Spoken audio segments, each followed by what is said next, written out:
কর্ম হলো সেই ফসল যেটা মানুষকে যে কোনোভাবেই কাটতে হয়। তাই এমন বীজ রোপণ করুন যাতে ফসল সুখকর হয়। ধর্মের চেয়ে কর্ম বেশি গুরুত্বপূর্ণ।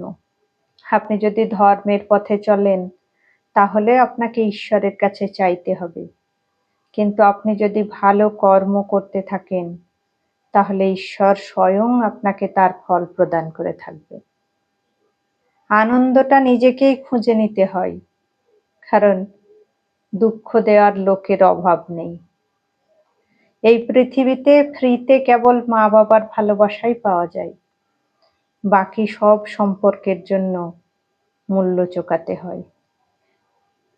আপনি অন্যকে যেটা দেবেন সেটাই আপনার কাছে পর্যাপ্ত পরিমাণে ফিরে আসবে, সেটা সম্মান হোক বা অসম্মান, ভালোবাসা হোক বা ঘৃণা।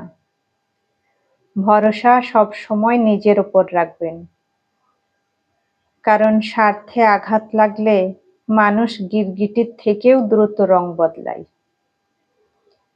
যদি কেউ আপনার সাথে খারাপ করে তাহলে আপনি পাল্টা তার সাথে খারাপ করবেন না, কারণ ওপরওয়ালা সবটা দেখছেন।